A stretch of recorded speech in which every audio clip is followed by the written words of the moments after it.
जम्मू कश्मीर के लोगों के लिए भी राजधानी दिल्ली से इसी प्रेस कॉन्फ्रेंस से एक बड़ी खुशखबरी आई है। 10 साल के लंबे इंतजार के बाद कश्मीर घाटी में चुनावी लोकतंत्र की बहाली का ऐलान हुआ। पुनीत जी, बिल्कुल आपने ठीक कहा। और चुनाव आयोग ने जम्मू कश्मीर विधानसभा की 90 सीटों के लिए 3 चरणों में चुनाव की घोषणा की।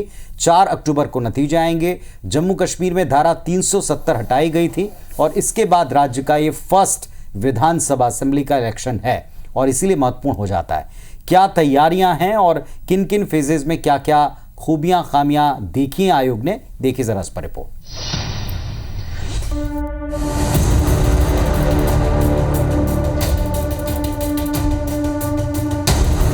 जमहूरियत के जश्न में आपकी शिरकत दुनिया देखेगी नापाक इरादों के शिकस्त की कहानी।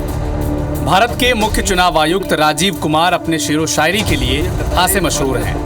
जम्मू कश्मीर विधानसभा चुनाव की तारीखों के ऐलान के दौरान उनकी कही ये चंद लाइन है जो राजीव कुमार का जम्मू कश्मीर के आवाम के नाम पैगाम है कि जमहूरियत के जश्न यानी चुनावी प्रक्रिया में बढ़ चढ़कर हिस्सा लें ताकि दुनिया आपकी ताकत देखे और आतंकी रूपी दानव के नापाक इरादों को शिकस्त मिले।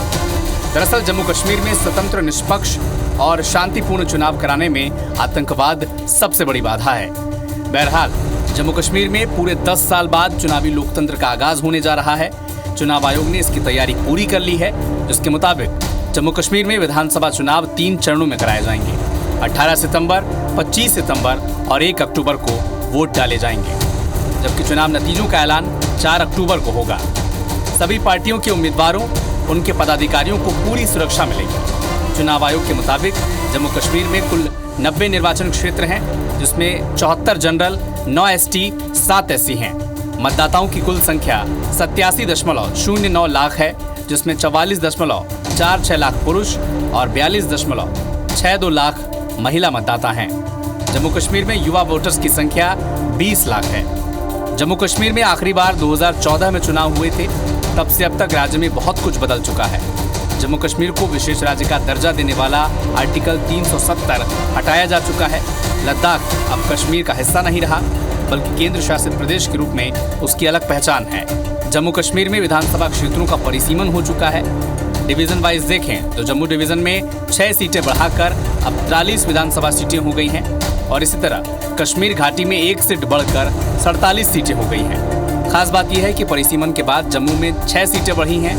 जम्मू डिवीजन हिंदू बाहुल्य है, जिसका फायदा बीजेपी को मिलने की उम्मीद है, जबकि PDP और नेशनल कॉन्फ्रेंस को नुकसान हो सकता है। जम्मू कश्मीर विधानसभा चुनाव की घोषणा का सभी पार्टियों ने आमतौर पर स्वागत किया।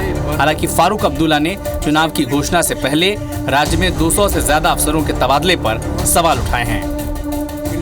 धारा 370 हटने के बाद बदली परिस्थितियों में जम्मू कश्मीर में चुनाव करवाना संभव नहीं था, लेकिन सुप्रीम कोर्ट ने केंद्र सरकार की नानुकुर को दरकिनार करते हुए चुनाव आयोग को 30 सितंबर तक चुनाव कराने का आदेश दिया।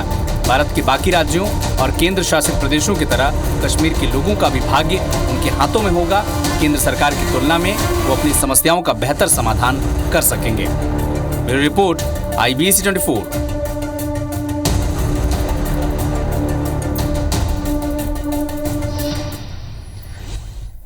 तो जम्मू कश्मीर विधानसभा चुनाव की तारीखों का ऐलान होना ही था, ये बात तय थी, क्योंकि सुप्रीम कोर्ट ने ये निर्देशित किया है कि सितंबर के अंत तक आपको इलेक्शन करवा लेने हैं। इलेक्शन कमीशन से आज ये सवाल भी पूछा गया कि 1 अक्टूबर जो तीसरा फेज है उसमें 1 अक्टूबर को वोट पड़ेंगे जम्मू कश्मीर में, यानी एक दिन ऊपर इसमें जाता दिखाई पड़ रहा है। व्यवस्थाओं के लिए, सुरक्षा के लिए ज़रूरी है, ये जवाब वहाँ से आया।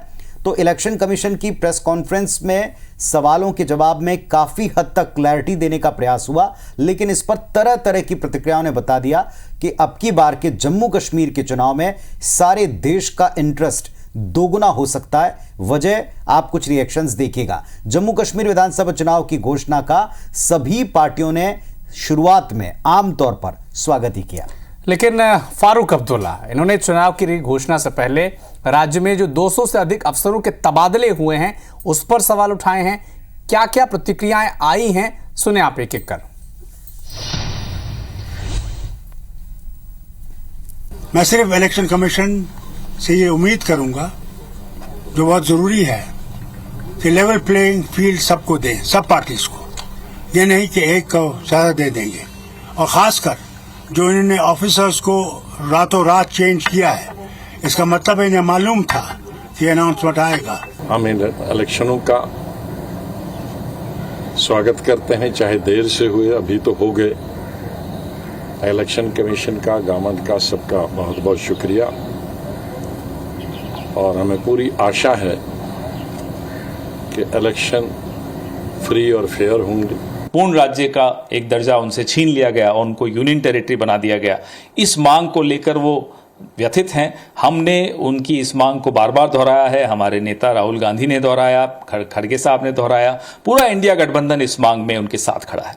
डेट्स अनाउंस करना, चुनाव कब होगा, चुनाव कैसे होगा, कहाँ पर होगा, कहाँ बूथ बनेगा, ये उसका अधिकार क्षेत्र है। और मैं एक जिम्मेवार राजनीतिक दल होने के नाते भारतीय जनता पार्टी चुनाव आयोग का स्वागत करती है।